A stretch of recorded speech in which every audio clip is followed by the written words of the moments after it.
الحمد لله وكفى وسلام على عباده الذين اصطفى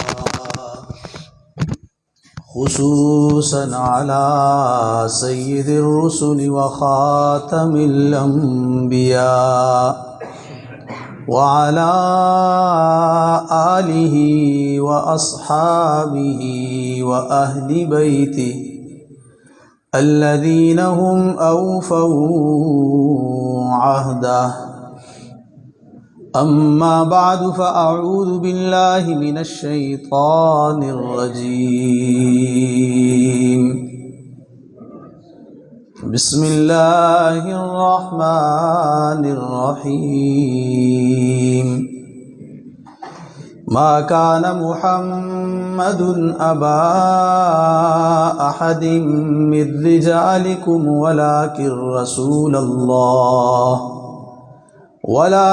رسول الله وخاتم النبيين وكان الله بكل شيء عليما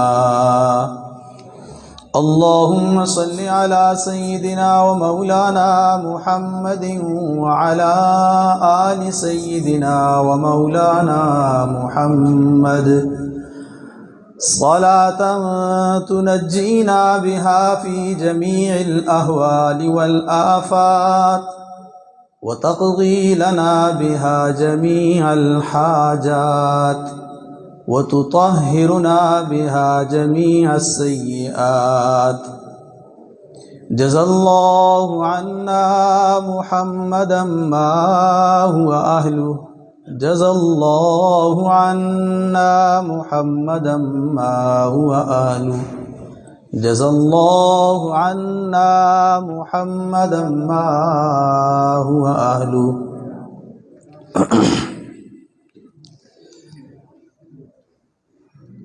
قوت عشق سے ہر پست کو بالا کر دے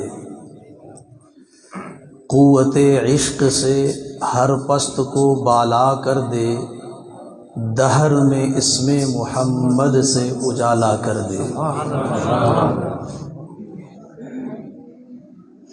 ہماری آج کی یہ مجلس اجتماع آپ علیہ الصلاۃ والسلام کی صفت خاصہ مقام ختم نبوت منصب ختم نبوت اور ہمارے لیے عقیدہ ختم نبوت کے حوالے سے منعقد ہے۔ اصل بیان تو استاذ محترم شیخ الحدیث حضرت مولانا منیر احمد منور صاحب دامت برکاتہم العالیہ کا ہوگا۔ ان کے آنے سے پہلے چند گزارشات میں عرض کروں گا۔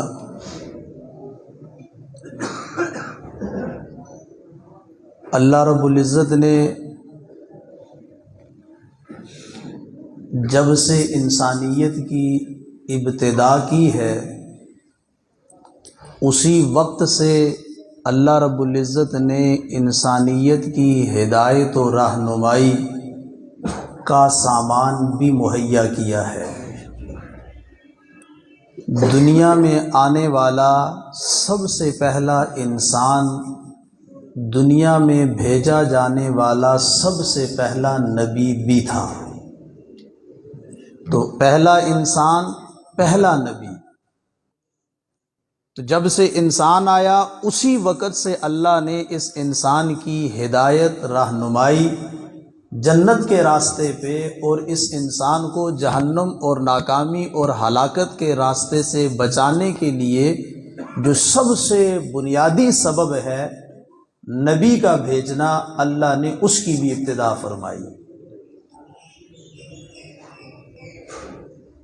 انسانیت کی ہدایت اور رہنمائی کا یہ سلسلہ اللہ نے جاری رکھا، انسانیت بڑھتی رہی، قوموں اور قبیلوں میں تقسیم ہوتی رہی، پھر علاقوں اور ملکوں میں تقسیم ہوئی، پھر انسانیت کی ضروریات مسائل بھی بڑھے، زیادہ ہوئے، پھر جب قومیں اور قبیلے پھیلے، مختلف علاقوں میں گئے. تو میں تمہیدی بات عرض کر رہا ہوں، پوری توجہ سے سنیں گے. تو جب یہ ایک باپ حضرت آدم علیہ السلام کی اولاد بڑھی، قوموں اور قبیلوں میں تقسیم ہوئی، پھر قوموں قبیلوں سے یہ مختلف علاقوں میں تقسیم ہوئی، جہاں ان کی ضروریات میں اضافہ ہوا، ان کے مسائل میں اضافہ ہوا، وہیں ان کے مزاجوں میں بھی تبدیلی آئی، وہیں ان کے ماحول میں بھی تبدیلی آئی. تو جوں جوں ضروریات مسائل بڑھتے گئے، مزاج اور ماحول میں تبدیلی آتی گئی، اس اعتبار سے اللہ مختلف قوموں، مختلف علاقوں کی طرف انبیاء کو برابر بھیجتے رہے. جس قوم کی طرف، جس علاقے والوں کی طرف جو نبی آتا تھا، وہ نبی اس علاقے، اس قوم، اس زمانے کے اعتبار سے ان لوگوں کے لیے کامل سامان ہدایت اللہ کی طرف سے لے کے آتا تھا. انسانیت پھیلتی گئی اور اللہ انبیاء بھیجتے گئے. ثم ارسلنا رسلنا تترا، پے در پے، آگے پیچھے، بلکہ بعض دفعہ تو ایک ایک وقت میں اللہ نے 20 انبیاء بھیجے. اس علاقے میں بھی نبی موجود ہیں، اس علاقے میں بھی اسی وقت نبی موجود ہیں، اس علاقے میں بھی اسی وقت ایک الگ نبی موجود ہے. اس قوم کے اپنے نبی ہیں تو اس قوم کے اپنے نبی ہیں. قوموں کے اعتبار سے، علاقوں کے اعتبار سے اللہ انبیاء بھیجتے رہے. تو وہ انبیاء جو آتے تھے اس زمانے، اس وقت کے لحاظ سے، اور اس زمانے اور وقت کی ضروریات اور مسائل کے اعتبار سے وہ کامل سامان ہدایت لے کے آتے تھے. اس وقت کے اعتبار سے ان کی لائی ہوئی شریعت، ان کی لائی ہوئی کتاب، ان کے لائے ہوئے سامان ہدایت میں کوئی کمی نہیں ہوتی تھی، کوئی نقص نہیں ہوتا تھا. لیکن بعد میں چونکہ انسانیت بڑھتی گئی تو بعد میں آنے والے انبیاء کو اللہ نے جو آسمانی کتاب یعنی اپنا قانون دیا، شریعت دی، سامان ہدایت وحی کی صورت میں دیا. بعد میں آنے والے زمانے کے اندر انبیاء جو کتاب، جو شریعت، جو قانون خدا کی طرف سے لے کے آئے، وہ پہلے والے زمانے والوں کے اعتبار سے زیادہ کامل ہوتا تھا. انسانیت بڑھ گئی، بعد والوں کی ضروریات بھی زیادہ ہوگی، مسائل بھی زیادہ ہو گئے، مزاج بدل گیا، ماحول بدل گیا. تا وقتے کے اللہ نے اس سلسلے کی آخری ہستی، جن کو اللہ نے سامان ہدایت اپنی طرف سے دے کے انسانوں کی طرف بھیجنا تھا، جناب امام الانبیاء، خاتم الانبیاء محمد الرسول اللہ صلی اللہ علیہ وسلم کو بھی سامان ہدایت دے کے بھیجا، شریعت دے کے بھیجا، قانون دے کے بھیجا، کتاب دے کے بھیجا. لیکن آپ علیہ الصلوۃ والسلام کو جو کتاب ہدایت، قانون شریعت دے کر اللہ نے بھیجا، اس نے سابقہ ساری شریعتوں کو، سابقہ ساری کتابوں کو عموماً کالعدم قرار دیا، منسوخ کر دیا، یعنی ناقابل عمل قرار دے دیا. غلط نہیں قرار دیا، یہ جملہ غلط ہے، غلط نہیں قرار دیا. سابقہ شریعتوں کو، سابقہ کتابوں کو، آپ علیہ السلام جو کتاب اور شریعت لے کے آئے، اس نے ان کو کیا کر دیا؟ کل عدم. کل عدم کا مطلب یہ ہے کہ اب وہ قابل عمل نہیں رہے. اس دور کے مستشرقین و مستغربین جنہوں نے پچھلوں ہی سے یہ بات لی ہے، تو وہ ایک شبہ پیدا کرتے ہیں مسلمانوں کے دل و دماغ کے اندر.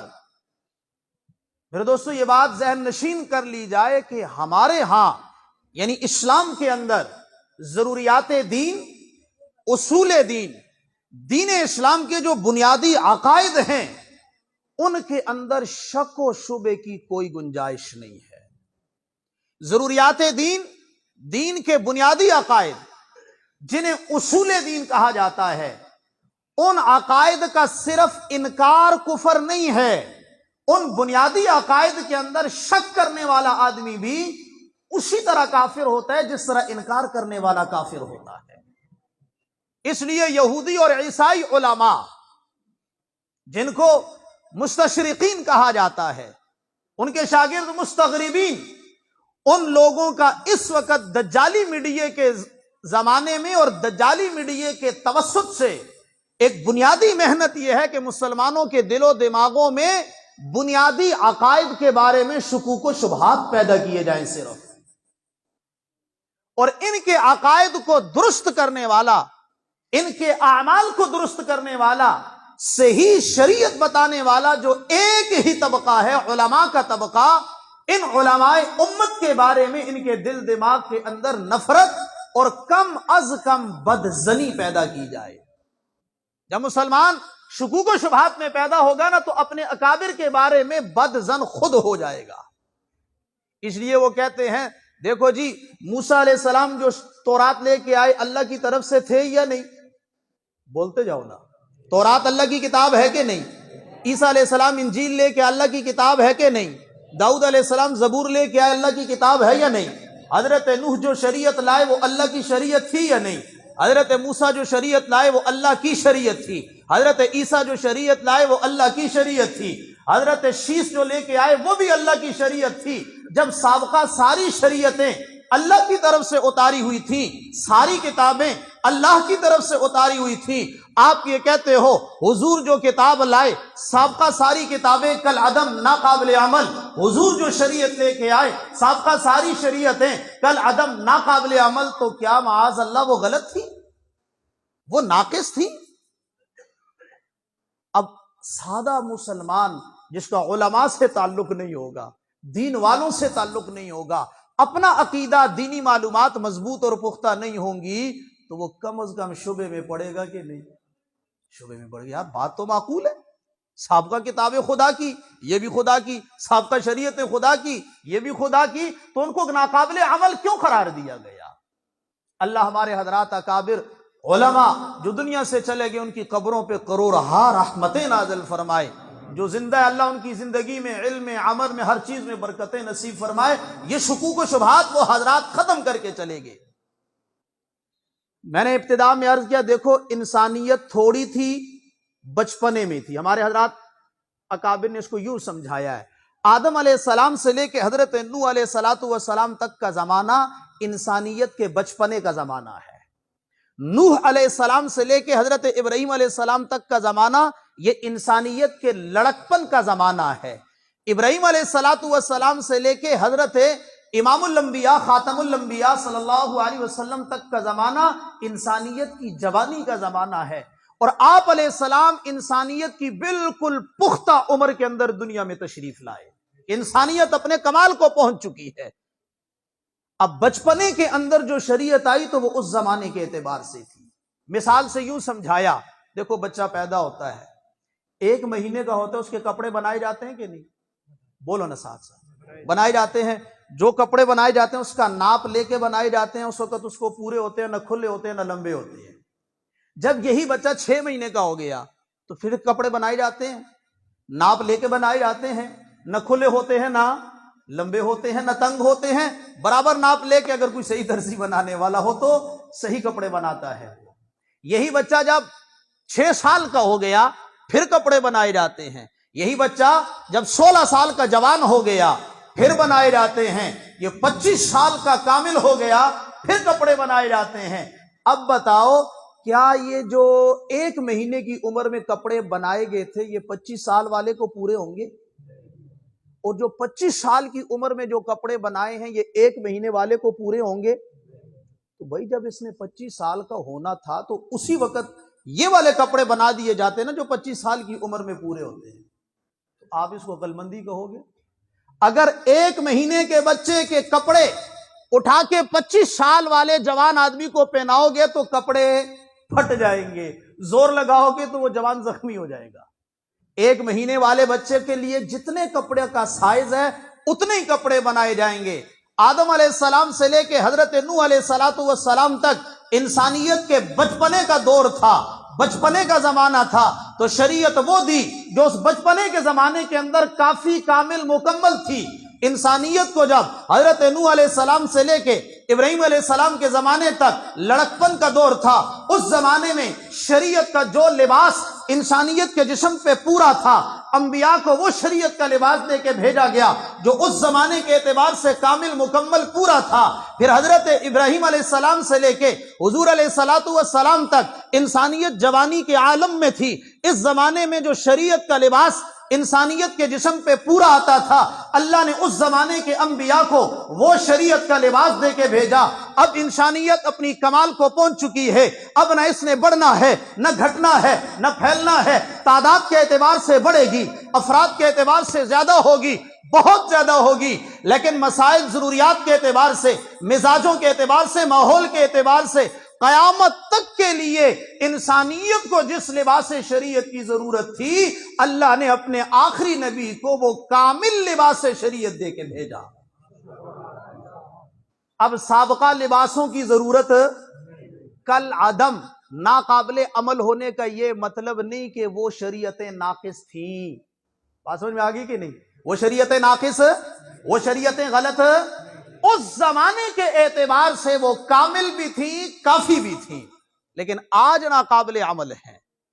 اس لیے اللہ نے اب امام الانبیاء خاتم الانبیاء محمد الرسول اللہ صلی اللہ علیہ وسلم کو جو لباس شریعت دے کے بھیجا، یہ بھی کیا ہے؟ قیامت تک کے لیے کامل ہے۔ ہماری مجلس کا عنوان ہے ختم نبوت۔ اللہ رب العزت نے انبیاء کو جو اسباب ہدایت کتاب کی صورت میں، قانون کی صورت میں، شریعت کی صورت میں انبیاء کو دے کے بھیجا، وہ اسباب ہدایت قانون شریعت جناب امام الانبیاء صلی اللہ علیہ وسلم پہ آ کے کامل ہو گیا، مکمل ہو گیا۔ آپ جو اسباب شریعت، قانون شریعت، کتاب و سنت لے کے آئے، اب قیامت تک کے لیے نجات پانے کے لیے اس پہ ایمان لانا کافی ہے، ضروری ہے، کافی نہیں، اس پہ ایمان لانا ضروری ہے۔ آپ کی ختم نبوت کا معنی کیا ہے؟ آپ کی کتاب آخری، آپ کی لائی ہوئی شریعت آخری، آپ کا لایا ہوا دین آخری، آپ کا دیا ہوا کلمہ آخری، آپ کے لائے ہوئے احکامات آخری۔ کیا مطلب؟ اب قیامت تک کے لیے اللہ نے نجات کو اس میں بند کر دیا۔ اب قیامت تک کسی شخص کو بھی حضور علیہ السلام پر ایمان لائے بغیر نجات نہیں مل سکتی۔ شریعت آ کے یہاں مکمل ہو گئی ہے۔ اب جب تک حضور پہ ایمان نہیں لائے گا اس آدمی کی نجات، جب تک وہ قرآن پہ ایمان نہیں لائے گا اس کی نجات، جب تک وہ حضور کی لائی ہوئی شریعت پر ایمان نہیں لائے گا اس وقت تک اس شخص کی نجات نہیں ہو سکتی۔ اس وقت پوری دنیا کے اندر، اس دجالی میڈیا کے دور کے اندر، ایک بہت بڑا فتنہ جو عقیدہ ختم نبوت کے بارے میں شکوک و شبہات پیدا کرنے میں ایک بنیادی کردار ادا کر رہا ہے اور مرزائیت کے لیے ایک بنیادی سپورٹ فراہم کر رہا ہے، وہ فتنہ وحدت ادیان کا ہے۔ اور ایک عالمی تنظیم المؤتمر لوحدت الانسانیہ کے نام سے عرب کے اندر بنائی گئی، جس میں پوری دنیا کے بڑے بڑے، ان کے اپنے خیال کے مطابق بڑے بڑے فلاسفہ، پڑھے لکھے لوگ دین کے موجود ہیں۔ وحدت انسانیت کا مطلب کیا ہے؟ توجہ کرنا، ہر وہ شخص جو خدا کو مانتا ہے، ہر وہ شخص جو نبی اور رسول کو مانتا ہے، ہر وہ شخص جو آسمانی کتاب کو مانتا ہے، وہ نجات اور کامیابی کے راستے پر ہے، وہ حق راستے پر ہے، وہ صراط مستقیم پر ہے۔ یہ ضابطہ طے ہو گیا، بھائی اللہ کو مانتا ہے، نبی کو مانتا ہے، کتاب کو مانتا ہے، یہ ضابطہ ہے کہ وہ آدمی حق پر ہے، نجات کے راستے پر ہے۔ اب اس کے ساتھ دوسرا ضابطہ کیا مانا، کیا بنایا؟ جو لوگ اللہ کو، اللہ کے نبی کو، خدا کی کتاب کو مانتے ہیں وہ سارے ایک ہیں، ان کو آپس میں اختلاف کی، لڑائی جھگڑے کی ضرورت۔ نتیجہ کیا نکلا؟ یہودی خدا کو مانتے ہیں کہ نہیں؟ جیسا بھی مانتے ہیں، مانتے تو ہیں نا۔ یہودی پیغمبر اور نبی کو مانتے ہیں کہ نہیں؟ اپنے خیال کے مطابق جیسے بھی مانتے ہیں، صحیح مانتے ہیں غلط مانتے ہیں الگ بات ہے۔ یہودی خدا کو مانتے ہیں، پیغمبر اور نبی موسیٰ علیہ السلام کو مانتے ہیں، آسمانی کتاب تورات کو مانتے ہیں۔ عیسائی حضرت عیسیٰ علیہ اللہ کو مانتے ہیں، عیسیٰ علیہ السلام کو مانتے ہیں، آسمانی کتاب انجیل کو مانتے ہیں یا نہیں؟ سکھ خدا کو مانتے نہیں مانتے ہیں۔ ان کے نزدیک یہ گرو نانک اللہ کا بھیجا ہوا فرستادہ نبی ہے، اور گرو نانک کی طرف جو کتاب منسوب ہے ان کے نزدیک یہ آسمانی کتاب ہے۔ یہ تین کا میں نے نام لیا، جو اللہ کو مانے، نبی کو مانے، آسمانی کتاب کو مانے، وہ سارے ایک ہیں، دین حق پر ہیں، ان کو آپس میں اختلاف، لڑائی جھگڑے کی ضرورت نہیں۔ لہذا یہودی، عیسائی، سکھ، مسلمان یہ سارے ایک ہیں، سب نجات کے راستے پر ہیں۔ اب دیکھنے میں تو یہ اصول اور فارمولہ کتنا اچھا نظر آ رہا ہے۔ لڑائی ختم ہوگی نہیں ہوگی دنیا سے؟ مسلمان یہودی سے نہ لڑے، یہودی مسلمان سے نہ لڑے، مسلمان عیسائی سے نہ لڑے، عیسائی مسلمان سے نہ لڑے، مسلمان سکھ سے نہ لڑے، سکھ مسلمان سے نہ لڑے، یہ ضابطہ درست ہے؟ بظاہر نظر آ رہا ہے یار تو دنیا سے جنگ ختم ہو جائے گی، امن آ جائے گا۔ یہ حضور صلی اللہ علیہ وسلم کے مقام ختم نبوت، آپ کے منصب ختم نبوت کی جڑوں کو کاٹنے کی بات ہے۔ یاد رکھو میرے دوستو، جب تک حضور علیہ الصلوۃ والسلام پر ایمان نہیں لایا جائے گا، سارے انبیاء کو مانے، ساری آسمانی کتابوں کو مانے، اس وقت تک وہ مومن اور مسلمان نجات کے راستے پہ نہیں ہے۔ بلکہ میں اس سے بڑھ کے عرض کروں، وہ یہودی نہیں ہے جو حضور پہ ایمان نہ لائے، وہ عیسائی نہیں ہے جو حضور علیہ السلام پر ایمان نہ لائے، قرآن پہ ایمان نہ لائے۔ وَإِذْ أَخَذَ اللَّهُ مِيثَاقَ النَّبِيِّينَ لَمَا آتَيْتُكُم مِّن كِتَابٍ وَحِكْمَةٍ ثُمَّ جَاءَكُمْ رَسُولٌ مُصَدِّقٌ لِّمَا مَعَكُمْ لَتُؤْمِنُنَّ بِهِ وَلَتَنصُرُنَّ۔ عالم ارواح کے اندر اللہ رب العزت نے سارے انبیاء کے مجمع میں ان کی روحوں سے خطاب کیا اور کہا دیکھو تمہیں بھی نبوت ملے گی، تمہیں بھی کتاب ملے گی، لیکن میرا ایک آخری عظیم الشان پیغمبر جو خاتم النبیین ہے، وہ پیغمبر اگر تمہارے زمانے میں آ گیا، اگر وہ پیغمبر تمہارے زمانے میں آ گیا، آدم سے لے کے عیسیٰ علیہ السلام تک کل انبیاء کی جماعت کو یہ کہا گیا لَتُؤْمِنُنَّ بِهِ، تم نبی ہو، تم رسول ہو، صاحب شریعت ہو، صاحب کتاب ہو، تمہارے زمانے میں اگر میرا وہ عظیم الشان آخری پیغمبر آ گیا، لَتُؤْمِنُنَّ بِهِ، آدم تا عیسیٰ، اے انبیاء کی جماعت تم اس پہ ہر حال میں ایمان لاؤ گے، وَلَتَنْصُرُنَّ، تم اس کے حمایتی اور مددگار بنو گے۔ تمام انبیاء سے اللہ نے یہ وعدہ لیا اور سارے انبیاء نے کہا اقررنا، اے اللہ ہم اقرار کرتے ہیں، ہم وعدہ کرتے ہیں اگر ہماری زندگی میں وہ آخری پیغمبر آئے تو ہم اس نبی کا کلمہ پڑھیں گے، ہم اس نبی کے اوپر ایمان لائیں گے۔ اسی کو پھر حضور علیہ السلام نے ایک موقع پہ حضرت عمر رضی اللہ تعالیٰ عنہ ایک ورق پڑھ رہے تھے، کاغذ کا تھا یا چمڑا تھا، جو بھی تھا، ایک تحریر پڑھ رہے تھے۔ حضور علیہ الصلوۃ والسلام کا گزر ہوا، عمر کیا پڑھ رہے ہو؟ کہ یا رسول اللہ یہ تورات کی تحریر ہے۔ تو آپ علیہ السلام کا رنگ بدل گیا، غصے میں ہو گئے۔ تو آپ علیہ الصلوۃ والسلام نے فرمایا عمر تورات کا صفحہ ہے، تورات کی تحریر ہے، سنو آج اگر یہ صاحب تورات پیغمبر، آپ تورات کا صفحہ پڑھ رہے ہو، اگر آج کے دن صاحب تورات پیغمبر یعنی خود حضرت موسیٰ بھی دنیا میں آئیں، ان کی نجات بھی الا اتباعی، میری اتباع اور مجھ پہ ایمان لائے بغیر صاحب تورات پیغمبر موسیٰ کی بھی نجات نہیں ہو سکتی۔ کیوں؟ وعدہ کر لیا ہے موسیٰ علیہ السلام نے، لَتُؤْمِنُنَّ بِهِ میں حضرت موسیٰ نے وعدہ کیا، عیسیٰ نے وعدہ کیا، 1,24,000 کم و بیش جتنے بھی انبیاء تھے سب انبیاء نے وعدہ کیا ہے۔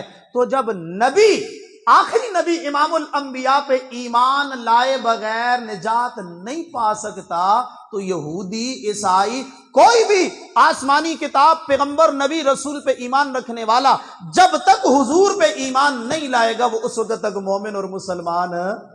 لہذا یہ بات غلط ہے، جو شخص خدا کو مانے، کسی بھی آسمانی کتاب کو مانے، کسی بھی پیغمبر کو مانے، وہ ٹھیک ہے، وہ حق راستے پہ ہے، نجات کے راستے پہ ہے، یہ بات غلط ہے۔ اس لیے کہ حضور کو اللہ نے جو ختم نبوت کا مقام عطا فرمایا، ختم نبوت کا معنی ایک یہ ہے، جب تک حضور پہ ایمان نہیں لائے گا سارے انبیاء پہ ایمان لانے کے باوجود نجات نہیں ملے گی۔ آپ علیہ الصلوۃ والسلام کو اللہ نے جو مقام ختم نبوت، منصب ختم نبوت عطا فرمایا، میرے دوستو دوسری توجیہ یا دوسرا معنی اس کا جو عام کیا جاتا ہے اور ہر مسلمان کا اس کے اوپر عقیدہ ہونا درست ہے۔ ایک مفہوم میں نے یہ عرض کیا، اسباب ہدایت آ کے یہاں مکمل ہو گئے، ہدایت کی آخری شکل اللہ نے حضور کو دے کے بھیج دی، نجات کا آخری راستہ اللہ نے حضور کو دے کے بھیج دیا۔ ختم نبوت کا معنی کیا ہے؟ حضرت محمد صلی اللہ علیہ وسلم اللہ کے، بولو نا سارے بولو بھائی، اللہ کے آخری نبی ہیں۔ آپ کے بعد اب قیامت تک کے لیے اللہ کسی نئے نبی کو پیدا نہیں فرمائیں گے، کسی نئے نبی کو۔ حضرت محمد صلی اللہ علیہ وسلم اللہ کے آخری نبی ہیں۔ اب آپ کے بعد قیامت تک اللہ کسی کو نبوت عطا نہیں کریں گے۔ بولو اللہ کسی کو، ادھر توجہ کرو نا یار، اللہ کسی کو نبوت، نیا نبی پیدا نہیں کریں گے، اللہ کسی کو نبوت عطا نہیں کریں گے، اللہ کوئی نیا نبی دنیا میں بھیجیں گے نہیں۔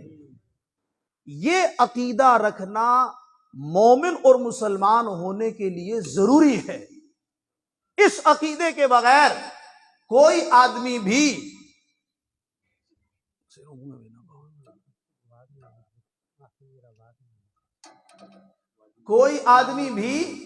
مومن اور مسلمان نہیں ہو سکتا۔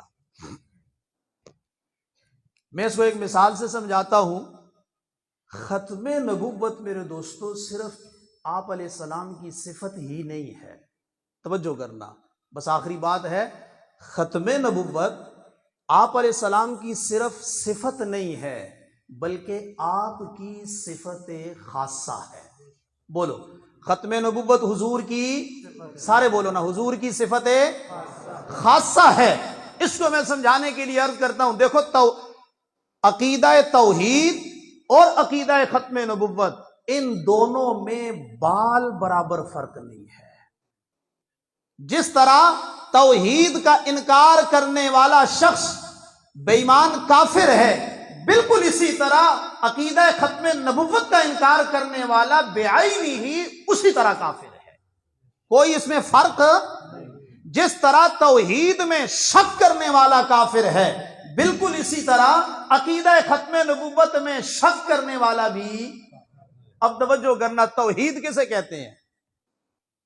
توحید کی ایک آسان تعریف یہ کی گئی ہے، اعتقاد عدم الشریک فی الالوہیت و خواصہا، اللہ اپنی ذات میں بھی اکیلا ہے، اللہ کی ذات میں اس کا کوئی شریک، وحدہ لا شریک لہ فی الذات، ذات میں اکیلا ہے، اللہ کی ذات کے ساتھ کوئی اور ذات خدا کی مانے گا یہ بھی شرک ہے۔ وخواصہا، اللہ کی صفات خاصہ میں بھی اس کا کوئی شریک، اللہ کی صفات خاصہ، دیکھو سننے کی صفت اللہ کی بھی ہے اور ہماری بھی ہے یا نہیں ہے؟ میں آپ بھی سنتے ہیں نا، ہر مخلوق سنتی ہے، صرف سننا اللہ کی صفت خاصہ نہیں ہے، لہذا سننے کے اندر آپ کو جی سننا اللہ کی صفت بھی ہے، ہم سارے بھی سنتے ہیں، تو یہ تو شرک ہو گیا نا؟ نہیں، شرک تب ہوگا جس وقت اللہ کی صفت خاصہ میں مخلوق میں سے کسی کو شریک کرے گا۔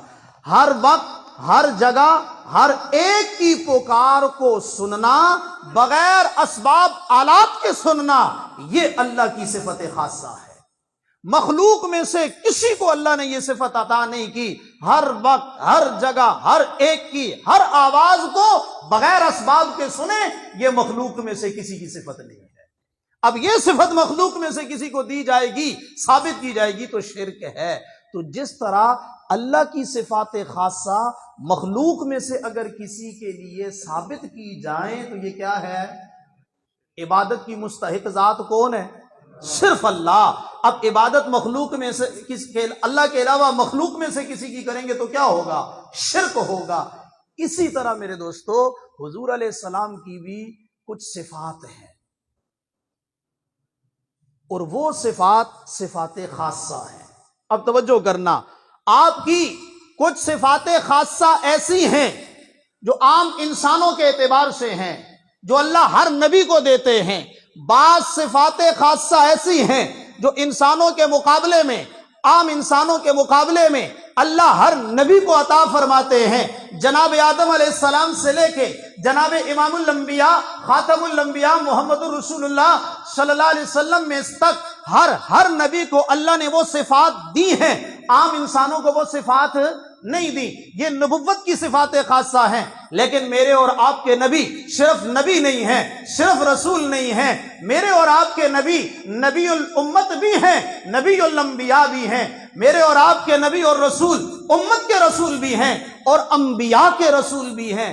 اللہ نے میرے آپ کے نبی کو کچھ خاص الخاص صفات عطا فرمائی، باقی انبیاء کو خاص صفات عطا فرمائی اور میرے آپ کے نبی کو خاص الخاص صفات عطا فرمائی۔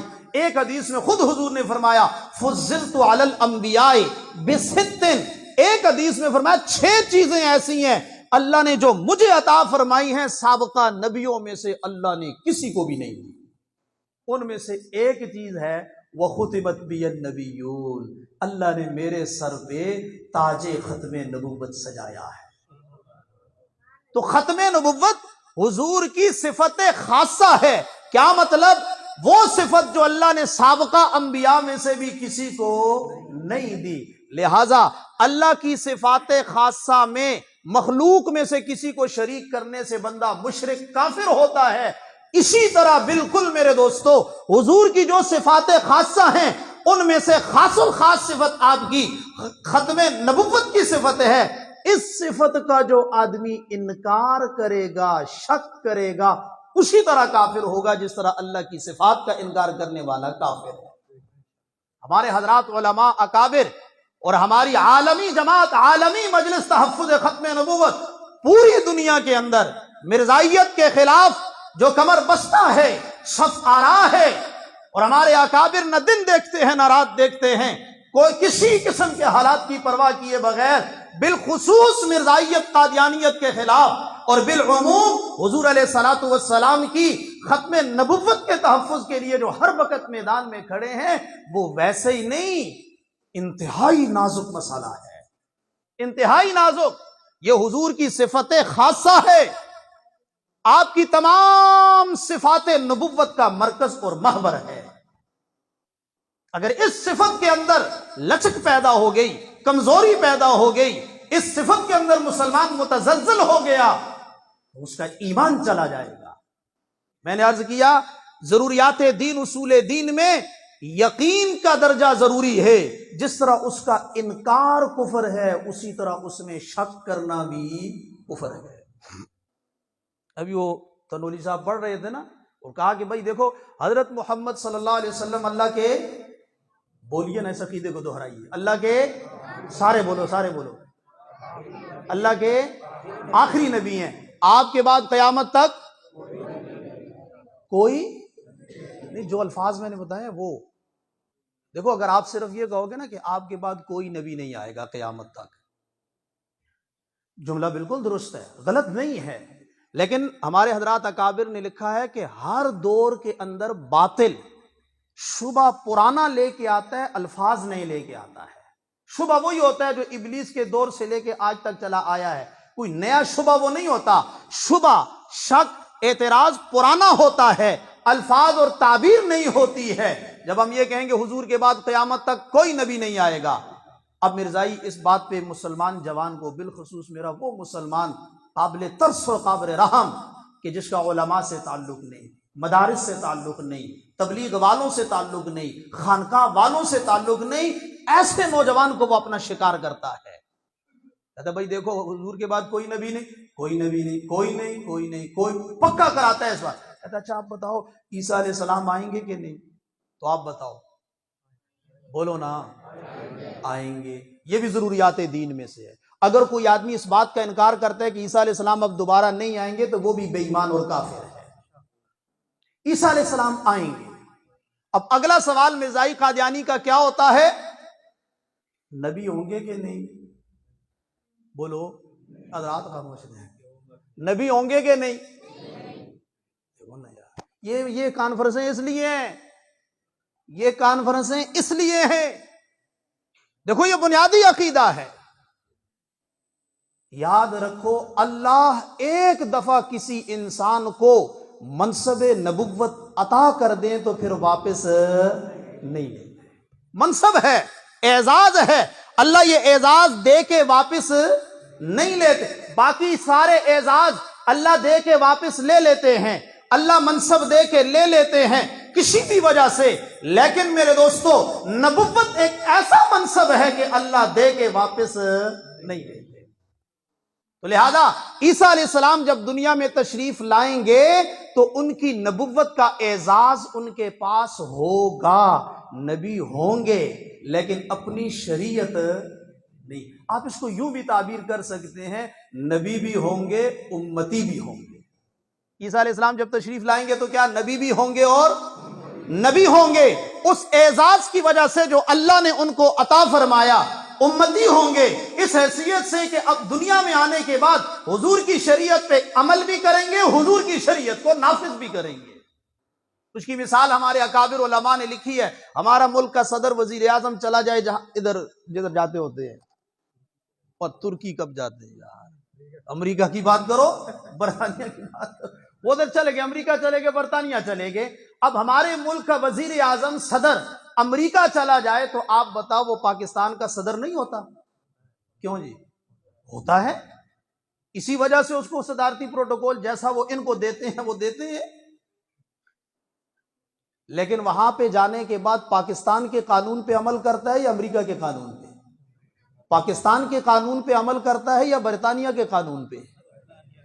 پاکستان میں اس کی صدارت باقی ہے، قانون امریکہ اور برطانیہ کا چلے گا۔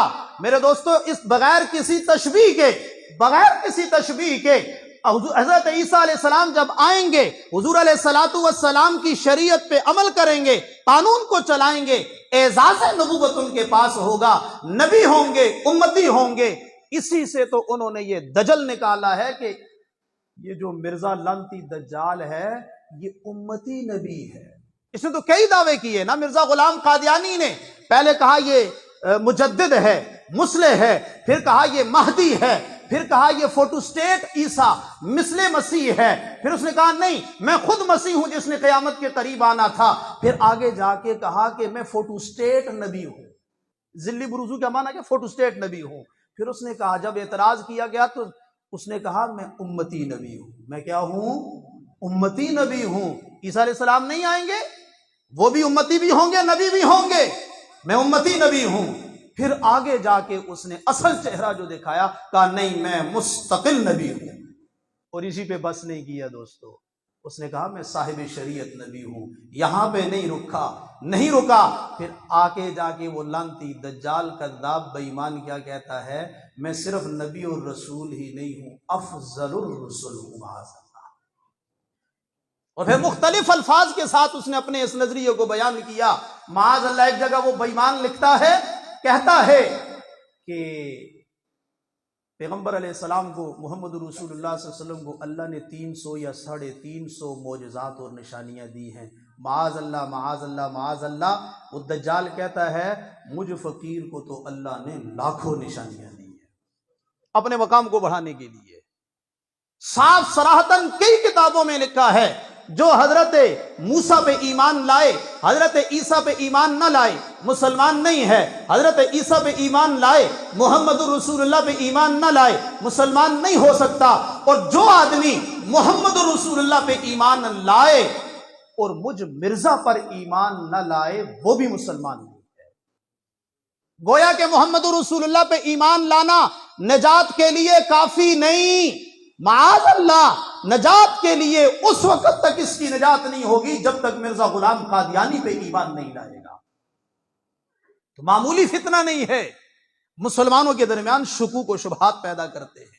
عقیدہ ختم نبوت کا انکار کفر ہے، عقیدہ ختم نبوت میں شک اور شبہ۔ اب دیکھو مرزائیوں نے کیا کہا، دیکھو عیسیٰ علیہ السلام آئیں گے، نبی ہوں گے کہ نہیں ہوں گے۔ اب وہ اگلا کیا شبہ ڈالتے ہیں، دیکھو جب حضور کے بعد نبی عیسیٰ آ سکتے ہیں تو تمہاری یہ بات تو غلط ہو گئی نا کہ حضور کے بعد کوئی نبی نہیں۔ ادھر توجہ کرو، بات ختم ہو رہی ہے۔ تم نے کہا حضور کے بعد قیامت تک کوئی نبی، تو عیسیٰ علیہ السلام آئے کہ نہیں، نبی ہوں گے کہ نہیں، تو تمہاری بات تو غلط ہوگی۔ تو عیسیٰ علیہ السلام نبی اگر آ سکتے ہیں تو مرزا غلام بھی تو آ سکتا ہے۔ ہمارے اکابر نے شبہ کو دور کیا، کہا ختم نبوت کا معنی کیا ہے؟ حضرت محمد صلی اللہ علیہ وسلم اللہ کے، بولو نا، اس کو یاد کرو، یہ گھر میں جا کے مستورات کو بھی بتانا ہے، بچوں کو بھی یاد کرانا ہے۔ حضرت محمد صلی اللہ علیہ وسلم اللہ کے، آپ کے بعد قیامت تک کوئی نیا نبی پیدا، اللہ کسی کو نئی نبوت عطا۔ جب یہ معنی ہے ختم نبوت کا، آپ بتاؤ حضرت عیسیٰ علیہ السلام نئے نبی ہیں پرانے؟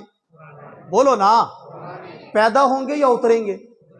تو عیسیٰ علیہ السلام کا دنیا میں تشریف لانا ختم نبوت کے خلاف، اس لیے کہ یہ نئے نہیں، پرانے نبی ہیں، پیدا نہیں ہوں گے، آسمانوں سے اتریں گے۔ علامہ شمس الحق افغانی رحمہ اللہ نے لکھا، عیسیٰ علیہ السلام کا دنیا میں دوبارہ تشریف لانا یہ ختم نبوت کے خلاف نہیں، بلکہ ختم نبوت کی دلیل ہے۔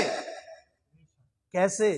کہا دیکھو، اگر حضور کے بعد کسی نئے نبی نے آنا ہوتا تو اللہ پرانے نبی کو نہ لاتا۔ پرانے نبی کو لانا اس بات کی دلیل ہے کہ حضور کے بعد کوئی نیا نبی نہیں آ سکتا۔ عقیدہ ختم نبوت میں شکوک و شبہات کفر ہے۔ آخری بات، عقیدہ ختم نبوت کا انکار بھی کفر، اس میں شک و شبہ بھی کفر، اور اس کا باطل اور غلط معنی بھی کفر ہے۔ مرزائی قادیانی اس وقت دنیا بھر میں لوگ مسلمانوں کو دھوکہ دینے کے لیے کیا کہتے ہیں؟ ہم ختم نبوت مانتے ہیں، ہم حضور کو خاتم النبیین مانتے ہیں۔ یہ دھوکہ ہے۔ کیسے دھوکہ ہے؟ لفظ ماننا اور اس کا معنی نہ ماننا۔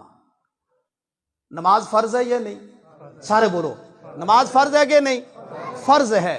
میں کہتا ہوں جی میں نماز کو فرض مانتا ہوں، اب توجہ کرنا، میں نماز کو فرض مانتا ہوں، لیکن نماز وہ نہیں جو آپ کے استاد بتاتے ہیں، آپ کے علماء بتاتے ہیں، وہ نہیں۔ نماز میں نے لغت اٹھا کے دیکھی ہے، اس کے اندر صلاۃ کا معنی دعا ہے۔ میں دعا کر لیتا ہوں، میں کرسی پہ بیٹھ کے اللہ اللہ کر لیتا ہوں، اقیم الصلاۃ لذکری، میں کرسی پہ بیٹھ کے اللہ اللہ کر لیتا ہوں، میں دعا مانگ لیتا ہوں، یہی نماز ہے۔ اس کے علاوہ تکبیر تحریمہ کہہ کے کھڑے ہونا، قیام کرنا، قرات کرنا، رکوع کرنا، سجدہ کرنا، قومہ کرنا، جلسہ کرنا، تشہد میں بیٹھ کے سلام کے ساتھ نماز ختم کرنا، یہ نماز نہیں ہے۔ نماز نام ہے دعا کا، نماز نام ہے اللہ اللہ کرنے کا۔ میں نماز کو فرض مانتا ہوں۔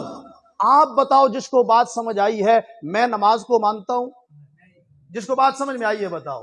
میں کہتا ہوں میں نماز کو مانتا ہوں، لیکن نماز کا معنی کیا ہے؟ دعا کرنا۔ نماز کا معنی کیا ہے؟ بیٹھ کے ذکر کرنا، بس یہی نماز ہے۔ اللہ اکبر سے لے کے السلام علیکم ورحمۃ اللہ تک یہ جو ساری کیفیت حیت ہے، یہ نماز نہیں ہے۔ نماز صرف دعا اور ذکر کا نام ہے۔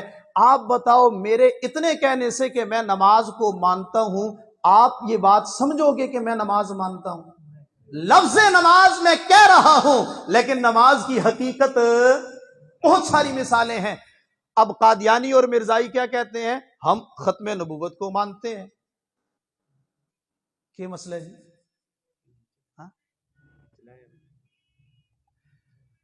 ہم ختم نبوت کو، ہم حضور کو خاتم النبیین، آپ نے ختم نبوت کا کیا معنی بیان کیا؟ حضرت محمد صلی اللہ علیہ وسلم اللہ کے آخری نبی ہیں، آپ کے بعد قیامت تک کوئی نیا نبی، اللہ کسی کو نئی نبوت۔ یہ معنی قرآن میں، حدیث میں 1400 سال کی امت مسلمہ یہی معنی بیان کر رہی ہے۔ اب مرزائی اور قادیانی کیا کہتے ہیں؟ خاتم کا معنی ہے مہر۔ خاتم کا معنی کیا ہے بولیے؟ مہر۔ النبیین کا معنی کیا ہے؟ انبیاء۔ خاتم النبیین کا معنی کیا ہے؟ نبیوں کی مہر۔ ادھر توجہ کرو، نبیوں کی مہر۔ خاتم النبیین کا معنی اب کیا بنے گا؟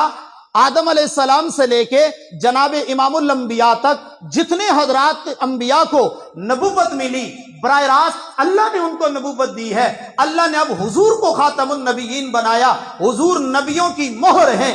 اب آپ کے بعد قیامت تک جو بھی نبی آئے گا وہ حضور کی مہر سے نبی بنے گا۔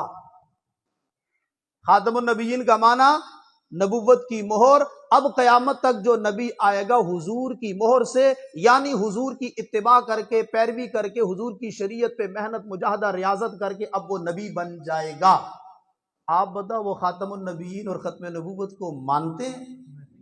غلط معنی کر دیا۔ نبوت کی مہر، آپ کے بعد قیامت تک آپ کی مہر یعنی آپ کی شریعت کی اتباع کر کے آدمی نبی بن سکتا ہے، جبکہ قرآن و سنت اور 1400 سال کی امت نے خاتم النبیین کا معنی کیا بیان کیا؟ آپ کے بعد اب قیامت تک کوئی نیا نبی، تو دھوکہ دیتے ہیں۔ خاتم النبیین کے لفظ کو مانتے ہیں، ختم نبوت کے لفظ کو مانتے ہیں، اس کی حقیقت کو۔ عقیدہ ختم نبوت کا انکار بھی کفر ہے، اس میں شک بھی کفر ہے، اور اس کا غلط معنی بھی، اس لیے کہ غلط معنی بیان کرنا حقیقت میں اس کا انکار ہے۔ ان شکوک و شبہات سے بچانے کے لیے بعض ساتھی کہتے ہیں جی استاد جی ایسا کھولتے تھے کوئی مرزائی آئی نہیں ہے تو تسی اتنا زور کیوں لاندے ہو؟ عالمی مجلس رہے او جناب، کبھی ادھر جوڑ ہو رہا ہے، کبھی ادھر جوڑ ہو رہا ہے، کبھی ادھر ہو رہا ہے، کبھی یہاں پروگرام، کبھی وہاں، یہاں تو مرزائی نہیں ہے۔ ایسا ہی ہے نا؟ اور اگر میں یہ کہوں کہ ہر گھر میں مرزائی ہے تو پھر خفا دینا ہو سو، ہاں خفا دینا ہو سو ہے یا نہیں؟ سمجھتے کیے ہو سو